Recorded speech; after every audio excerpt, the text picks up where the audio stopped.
And then the title of this presentation is How Not to Write a Seed Grant Proposal. And I've stolen that from when I was a grad student. There was a paper out of a computer society conference about how not to write for. They had so many papers rejected from the conference one year, they decided to write a how not to. And I thought that was a good approach for seed grants.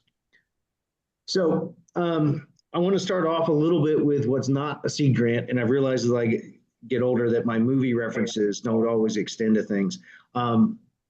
So the Blues Brothers back in the 80s had a line where somebody asks, "What kind of music do you play here?" And the lady goes, "We have both kinds of music, country and Western." So a seed grant is not country and Western. And then my home department is electrical and computer engineering. And when I was a young assistant professor, I had somebody say to me, "Oh, we have this super interdisciplinary project. The antenna guy is talking to the digital signal processing guy," even though their offices are right next to each other. And anybody who is not an antenna person would think they did exactly the same thing. So we're also not looking for something that's both wired and wireless circuits. Okay. What we're really looking for is something where it's wireless and Western. Okay. Our hope for seed grants, this is a great clip from one of our play dates back during COVID when things were virtual.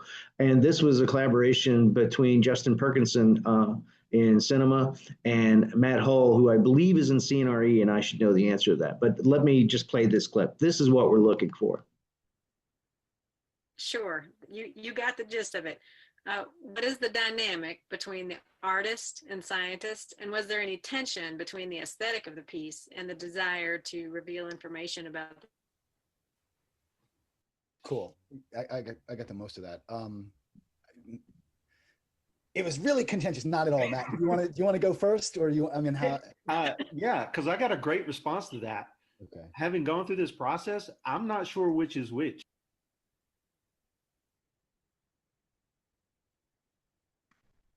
Whoop. The clip. So, yeah, who's the artist and who's the scientist here? So, what has been cool for me is to hear Justin refer to the science issues that are going on here just as well as any scientist, any conservation biologist that I work with. And so that's what we're really hoping happens with the seed grants that we sponsor, that this line becomes that they become truly transdisciplinary, and some combination of science, engineering, arts, and design blends together in that sweet spot between all of them. Okay? And so that's what we're looking for as an ideal seed grant. So the seed grants are intended to support projects that are creative, innovative, and transdisciplinary, and that contribute to the goals of ICAT to expand Virginia Tech's efforts at global distinction and in the area of creative transdisciplinary research and scholarship. We're also looking for things that lead to ongoing projects that achieve national and international visibility, including funding, performances, exhibitions, and publications. So a more concrete way of saying that is, if you're from an area of the university where external funding is the norm, large external funding is the norm, we're expecting you to use the seed grant as preliminary work to go out and get a large grant. But we realize that there are many of our stakeholders that external funding is not the norm. And so in that case, if you're in an area of campus where large external grants are not the norm, then we're looking for something that leads to a national or international installation, performance, and so forth. Okay. So basically, we're trying to raise the profile of Virginia Tech by spanning college boundaries. And we're looking for work that's preliminary work that will lead to some more external recognition. So if there's a project that's a nice project, but it's, for lack of a better term, a dead end, it's not going to lead to something else, that's not what ICAT's looking to support. We're looking to support the early stages of something that will lead to something bigger. The other thing I should have said, because I'm fairly well caffeinated, is this goes a lot easier for me if you will stop me and ask me questions as we go along. We should have plenty of time for questions at the end. But if I say something that's not quite clear, please stop me and we'll discuss it in more detail. The other thing that I'd like to tell you is, as we've looked over the seed grants over the last several years, a number of research themes have emerged. And so this are the 8 categories that we've classified them in. And I should say, I want to emphasize what I just said. These are emerging themes. We didn't a priori say, hey, here's the things that we want to support. We were looking for things that were grassroots from faculty, but as we tried to categorize those over the year, these 8 themes emerged. One of those is engaging community, both across the state and around the world. The second one was creating the future of work across all disciplines. A third area was using immersive technologies to make big discoveries. Fourth area is bridging physical distance. And I should say, these areas aren't mutually exclusive. There's some overlap between them. So bridging physical distance and immersive technology, there's some big overlaps between that. Another area is amplifying the arts, and particularly with respect to creative technologies. And a sixth area is empowering data. These days, we have lots of sensors, lots of different ways to classify data. Trying to make sense of all that needs new ways of thinking about it and visualizing it. A seventh area is designing a more sustainable world. And then a fourth area is reimagining education. Sorry, an eighth area. So the benefits of the SEAD grant funding is our SEAD grant awardees get access to ICAT resources, in particular, our specialists. We have a number of team members with specialties in spatial audio, immersive technologies, and we'll help the teams use this spaces, which I'll talk about in a second. You also get access to outreach. We have weekly play dates during the semesters. We have a science festival in the fall that usually has several thousand attendees. We're running monthly events with Amazon up in Arlington. We're also doing installations at the Torpedo Factory in Alexandria, which is a set of art galleries. And we're also collaborating with Innovation Campus, which I'll talk about more in a second. The other thing the SEAD grant funding will get you is access to ICAT studios. The premier one of those is the Cube, which if you haven't been in the Cube, it's not quite a cube. It's about 30 by 35 by 40, but it's got 150 speaker surround sound system, a motion capture system, a projection system so that we can do immersive audio, immersive video, and build other immersive environments. So the SEAD grant funding will get you access to that. Thank you, Holly. Holly just put a link to the studio descriptions, more detailed studio descriptions in the chat.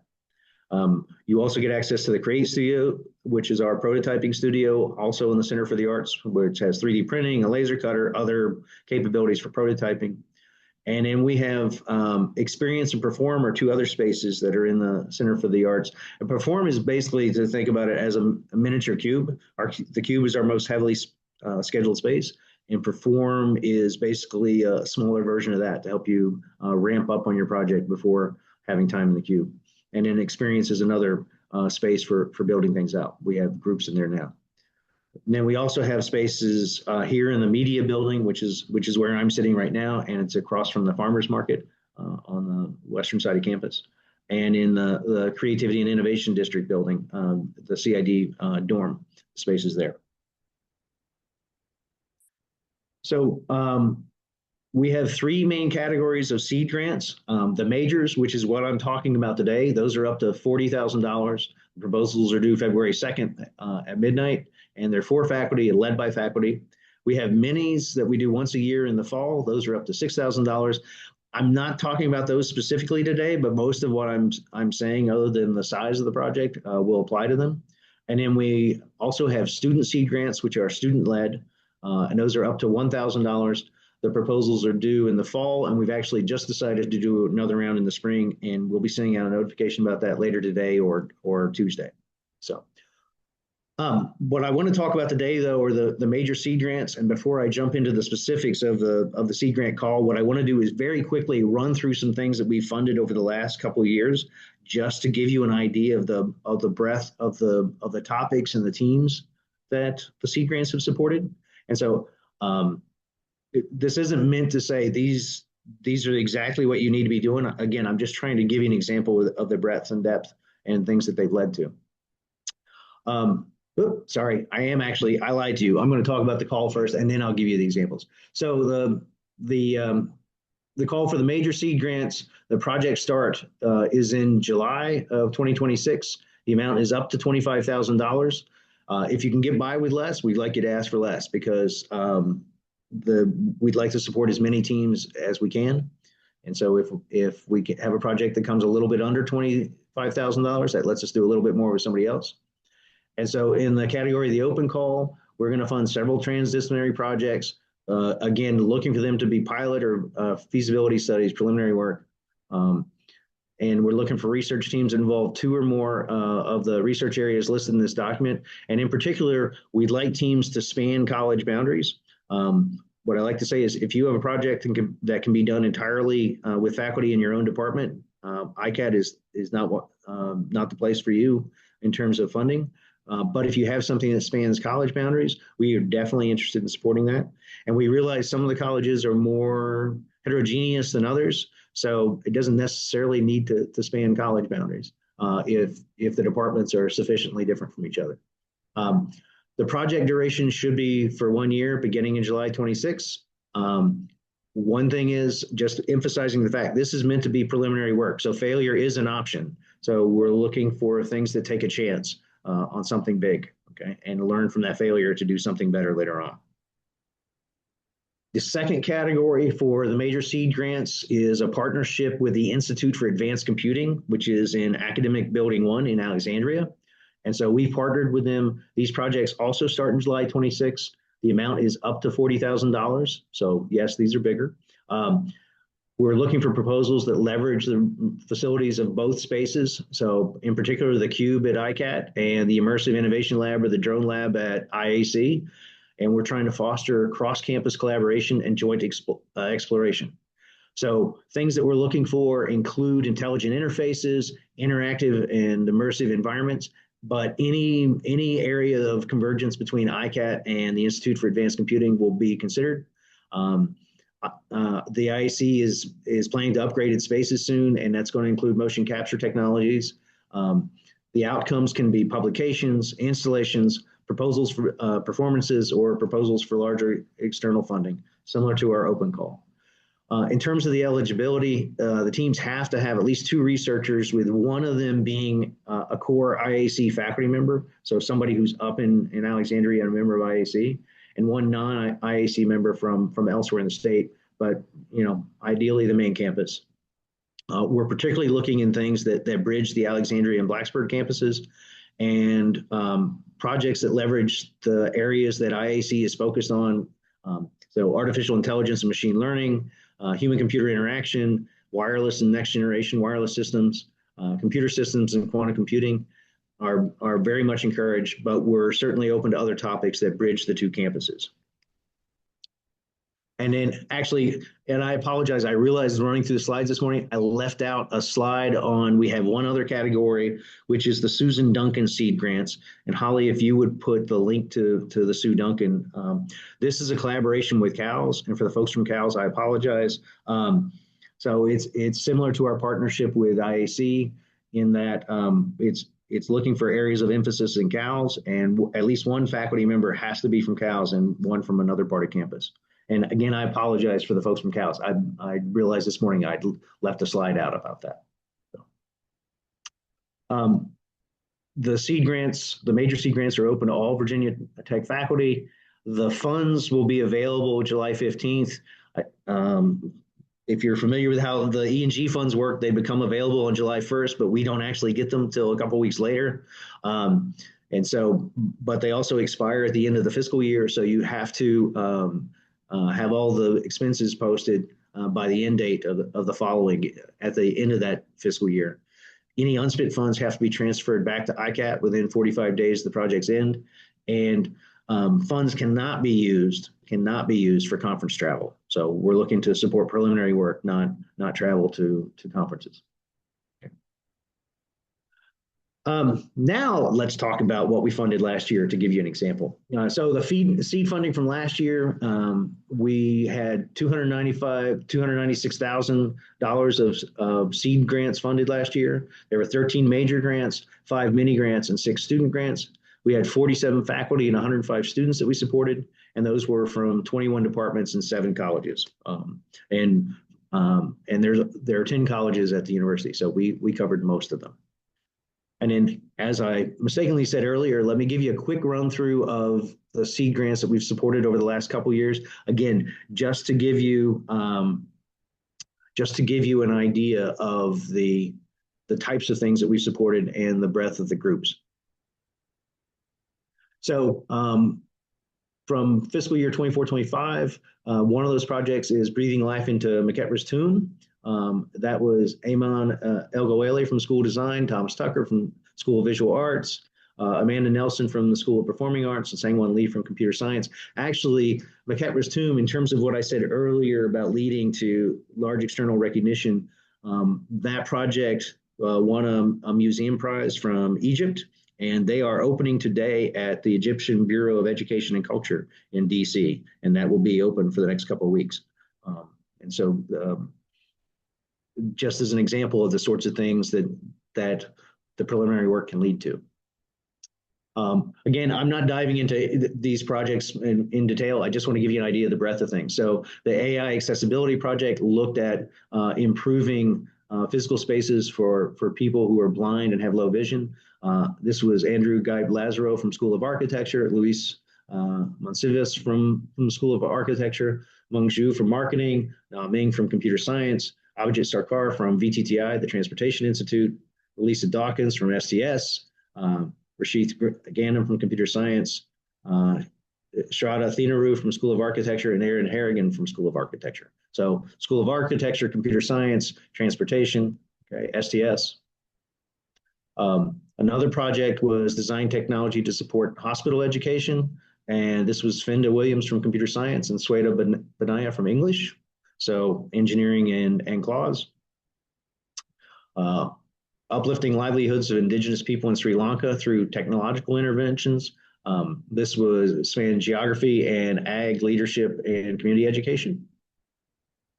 And in Open the Gates Gaming was looking at making Dungeons and Dragons more accessible. And so this spanned the School of Performing Arts, university libraries, STS, ISE and engineering, School of Education, School of Visual Arts, and School of Performing Arts. Toy Sphere was a project looking at scanning kids' toys that they hadn't played with in a long time, and their parents were about to give them to Goodwill or YMCA, and scanning those toys and making a virtual version of them for the kids to play with in a virtual world. This was span School of Design and Industrial and Systems Engineering and Computer Science. And Missed Registration was a performance involving a blind dancer, and this spanned external artists, the math department, Tanner Upthegrove here with ICAT, and physics at the University of Kansas. And then Immersive Virtual Environments designed for flood risk communications. This was visualizing the risk of flood and helping to communicate that to communities. And this spanned landscape architecture, biological systems engineering, and computer science. And then democratizing metal 3D printing was looking at going from a sketch, very easily going from a sketch to a 3D printed metal objects. So this would span mechanical engineering, school design, engineering ed, and again, looking at going from sketch to actual 3D printed metal object. And then the last of the projects from fiscal year 24-25 is Enhancing Living Environments, Immersive Biophilic Spaces for Older Adults. This was looking at making more accessible spaces for the elderly, and this spans School of Construction, the Center for Gerontology. So. And then the ones that we've just funded that just started in July, and so they are less far along. Again, just running through these really quickly to give you an idea of the breadth of things. So reimagining 1001 Arabian Nights, Iman again, but with a different team, School of Visual Arts, Computer Science, and Modern and Classical Languages and Literatures. Calm AR, which spans Computer Science, the School of Visual Arts and University Libraries. Demystifying Quantum Education, which is Computer Science, Electrical and Computer Engineering, University Libraries, and Physics. And then Drosera Obscura, which is a multisensory XR installation. That's the School of Visual Arts, School of Performing Arts, and School of Design. That actually has an international collaboration with universities in Ireland and Canada. And then Flying Squirrels in a VR Arena, a new frontier in animal motion research is mechanical engineering, mathematics, and aerospace and ocean engineering. And just as an aside, this several years, when the Cube was built, it was meant to be an immersive, a black box theater. And people went into it and said, oh, what can we use this for besides just performances? Nobody anticipated it would be used to study the biomechanics of flying animals. And so Jake did a project several years ago where he measured the biomechanics of flying snakes. So he brought several snakes in and wrapped them up in reflective tape and had them fly down from the top of the cube. And so he's come back now with flying squirrels. And I think technically they're sugar gliders, right? Holly, Dylan?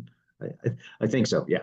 So again, just trying to indicate the breadth of things. And then responsive sound space, which is School of Architecture, School of Performing Arts, and School of Visual Arts.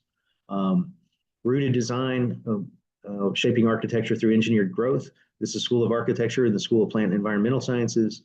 And in Synchrony and Musical Performances, School of Performing Arts, Human Nutrition, Foods, and Exercise, and then an interdisciplinary PhD student, which is the IPHDs, if you're not familiar with them, do not have a whole department. Okay.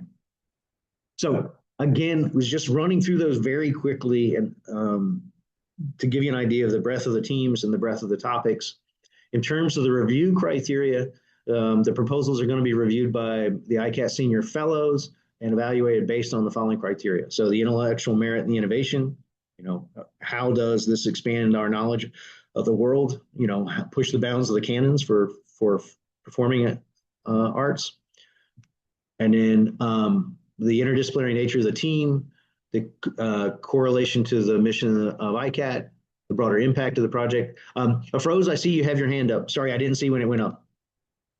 And Tom, feel free to answer this after you go through the review criteria, but I'm interested in if you have any examples of how these projects gelled. How did people come together? How did they meet? Is any of that, did any of that happen through, for example, the ICAT playdates, or, how did things come together?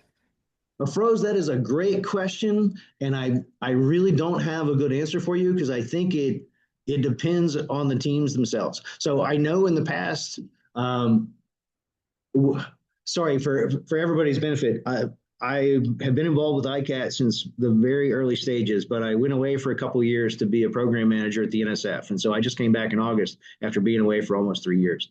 And so before I left for the NSF, one of the things that I would do is somebody would submit a project idea or come talk to me, and I'd say, there's a nugget of an ICAT project in there, but it would be better if you go talk to this person. So sometimes it happened that people would come to us with an idea, and they were either looking for other team members or just trying to see fit with ICAT, and we would say, hey, you should go talk to this person.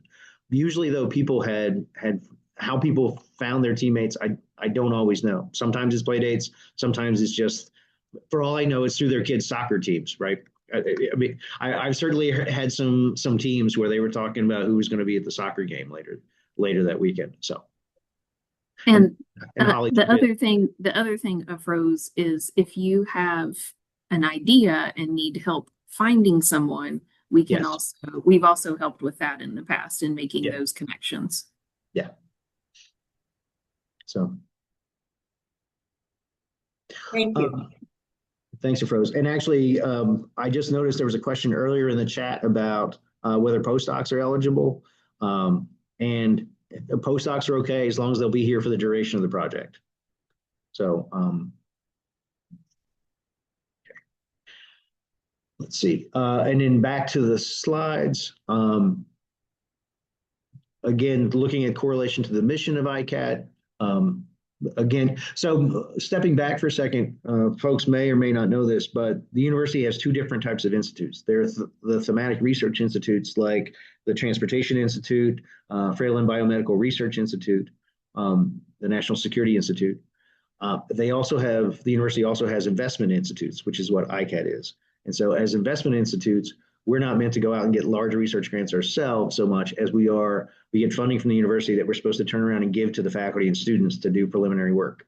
And so part of the correlation of the mission is this notion of it's preliminary work to raise the profile of the university with something bigger, either a grant submission or an installation or a performance that gains national or international recognition.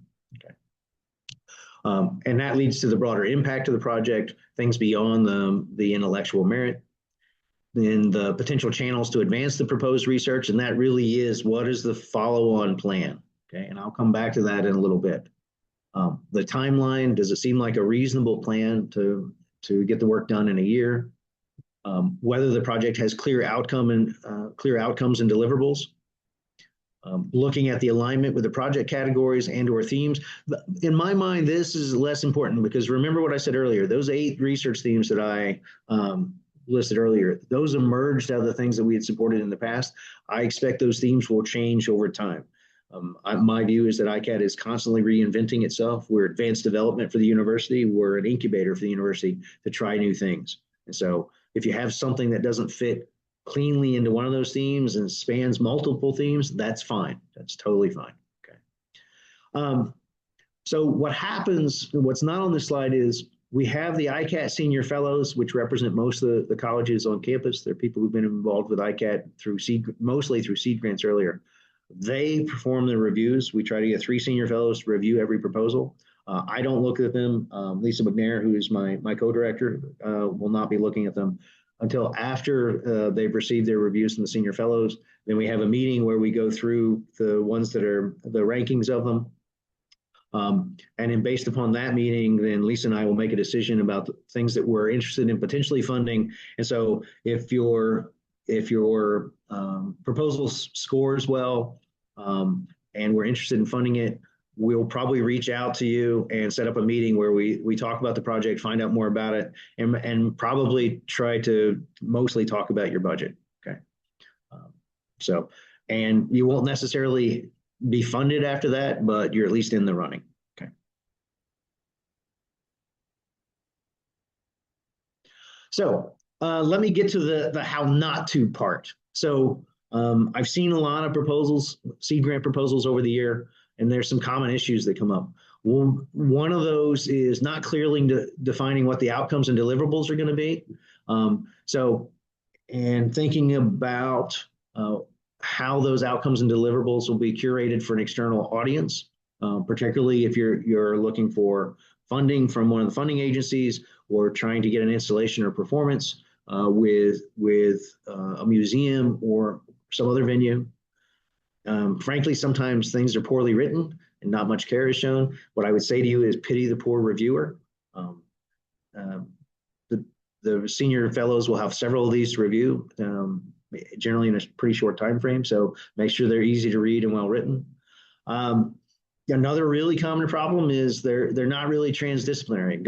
And I would refer you back to the country and Western slide back at the beginning of the talk. So we're looking for things that, like I said, span college boundaries. Again, with a caveat, we realize that some of the colleges are more heterogeneous than others.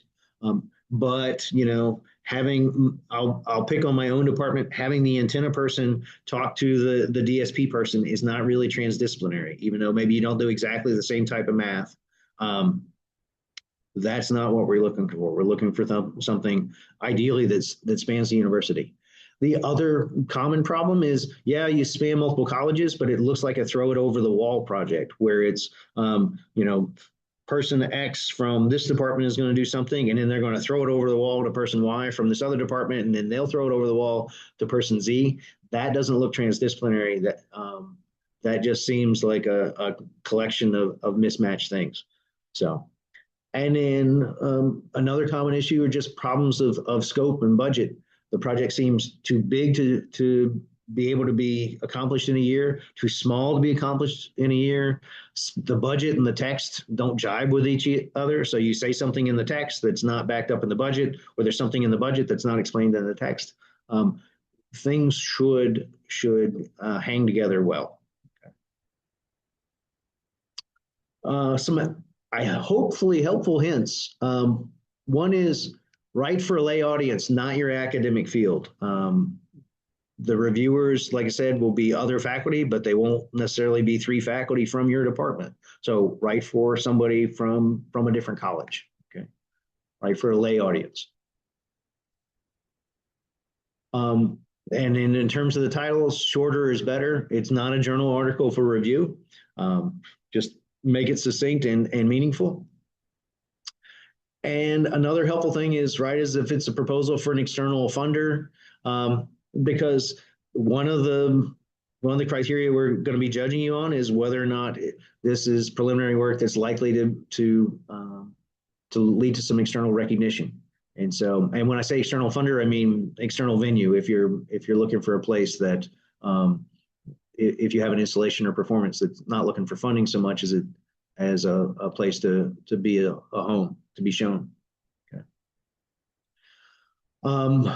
Check your team and make sure it's really transdisciplinary.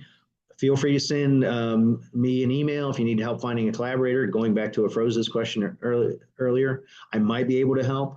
Sometimes I'll send out a call. Actually, usually I'll send out a call to other people saying, hey, can you help identify a person to help with this team? Make sure the budget and timeline are clear and detailed. And like I said earlier, make sure that the budget and the timeline and the text all coincide with each other. Okay. And then, and this is important dates for 2026, not 2025. So submissions are due February 2nd, a couple weeks from now, at midnight, and that's at 11:59 p.m., treating you like my freshman, and not the anywhere on earth time zone. It's Eastern, okay? And yeah, that's a hard deadline. The awards will be announced the week of March 20th, and the funds will be available on July 15th. Okay, again, these are E&G funds. They have to be, they become available in the new fiscal year. They have to be spent in the fiscal year. And so because we don't get the funds until a couple weeks after July 1st, it takes a little while to get those out to the departments. Okay. Tom, can I just add something about that funding? Yes, please do. So I'm Melissa, I'm the business manager for ICAT, and we try to get funds by July 15th, but we generally don't get them to us. So we really say between July 15th and August 1st. Generally about August 1st, we have those. But that comes into play sometimes if you are putting in your budget faculty buyout time. So if you can't get it till August 1st, you clearly can't buy out this summer of 2026. So just know that as you're putting your budget together. If you're looking at faculty buyout, you can use some for the first part of the summer next year, but we can't get you funds to use it for this year. Thank you, Melissa. So the submission is a 2-step process. First, submit the Google form info with the team member names, the bios, the current and pending funding, the budget, the justification, and then submit a PDF of the proposal document and the completed cover sheet to Melissa, and her email address is listed on the webpage, the submission webpage. And the proposal should have the statement of need, the methods, the goals, the plan, the timeline, and like I said, see the call for proposals for the full details. The expectations for the funded projects, and this is not an exhaustive list. One, in terms of reporting, there's midpoint and final reports. The midpoint presentations are sort of a Pechacucha Ignite style, which will be in January 27, and the final presentations also in the same style will be in August of 27. The documentation, videos, and photos of your process. We're really looking to understand. Actually, this is related to Afroza's question too. You know, how the teams work together, not necessarily how they come together, but how they work together on these projects. You're expected to participate in ICAT engagement events. So our weekly play dates, which are Friday mornings during the school year. The ICAT Creativity and Innovation Day, which is always the first Monday, the last Monday of the semester, usually the first Monday in May. ICAT Open at the Source, which is an installation that we have for the middle couple of weeks of May every year, and Virginia Tech Science Festival, which is in the fall of every year. We also expect you to acknowledge ICAT support in publications, workshops, performances, etc. And we realize that your ICAT support might not be your only support. So we're not trying to claim full ownership for the work, but because of what I said earlier about ICAT being an investment institute, we have to show our value to the leadership of the university. And one of the ways that we do that is by being able to point to things that we've supported in their very early stages as seed grants, and be able to point to those and say, yes, we supported that preliminary work for what is now a large grant or a very well recognized performance or installation. Okay. In terms of the play dates, a great way to find out about other projects, meet other faculty. So again, they're every Friday morning that school is in session. So the first one will be January 23rd, and they're held in the CID which is shown here. We have coffee, and we did have donuts till Carol Lee quit taking invoices from the university, and I think we're doing bagels now. And you'll hear from faculty and student teams involved in ICAT projects. And like I said, it's in the CID, and the schedule, and you can also see them live. If you can't get there in person, we have a Zoom version of them available as well from the ICAT webpage. And then last slide, we'll just open things up for questions. All the info is available up on the funding page, and we look forward to receiving your proposals by midnight Eastern on February 2nd.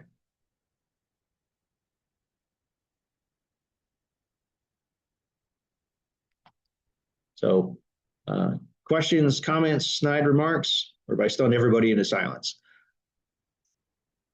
Hi, good morning. I have a question, or actually two. First, thank you for this presentation. It was very informative and helpful. I wanted to first ask, I know you mentioned those that are awarded would have access to some of the ICAT areas, such as like the cube. I wanted to know, does that need to be allocated on the budget, or is there no fee with that? It's just a perk of being a award winner.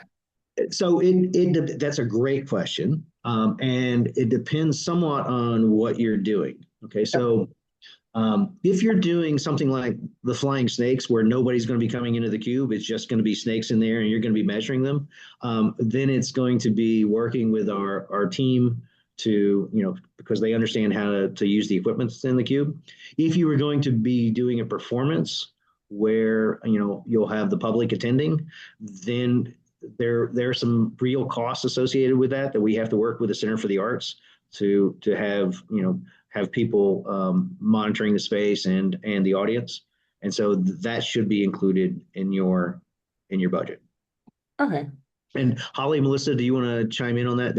Is there more detail there that I should have said? No, that's perfect. Yeah, it was really related to the Center for the Arts. There are some direct costs that using the cube often incurs there, as far as patron services, front of house staffing, for people to be there if we're having some type of event or performance, and that would need to be included in the project budget. If you need help pulling together an estimate, or you have a specific question about that, I put Melissa's email address in the chat.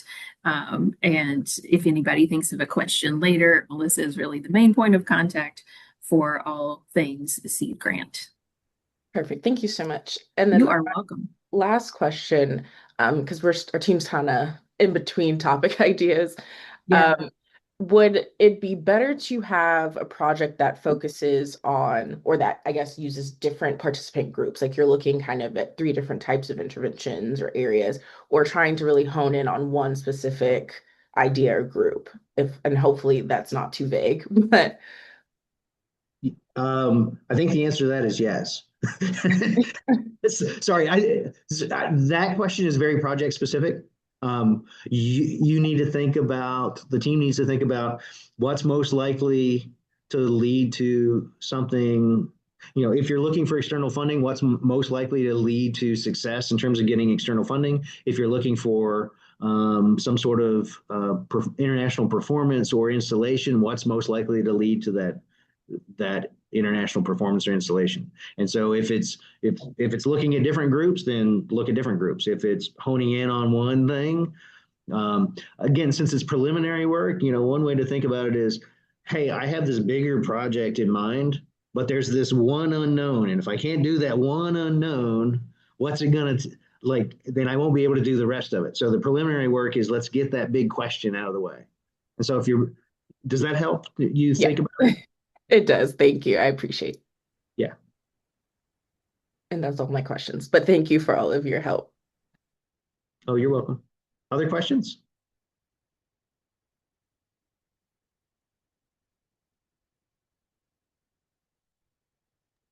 One other thing I will mention is that once the grants are awarded, we do keep up with the project for a few years down the road. Yeah. So it's not a 1 year and done commitment for the teams once the funds are awarded. So we do want to check in and kind of see how things are going a few years down the road with you.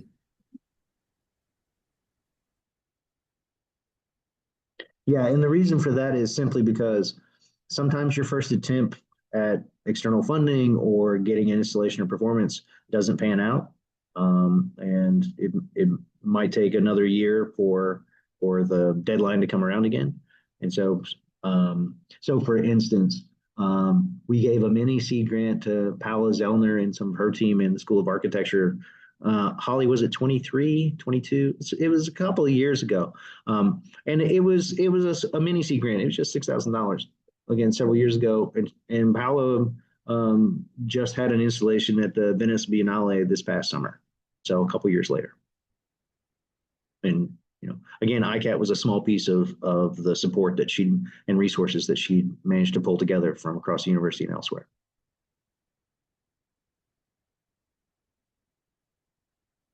Other questions?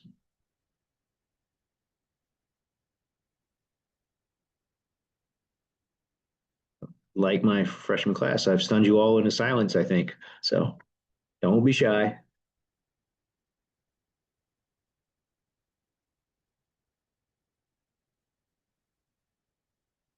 Okay. Well, if there aren't any other questions, thanks for attending, everybody, and have a good holiday weekend. And for those of you who are teaching this semester, best wishes with your classes on Tuesday or Wednesday, whenever your first day is. And we look forward to receiving your proposals. And if questions occur to you later, feel free to send me an email or Holly or Melissa. So it's great seeing you this morning.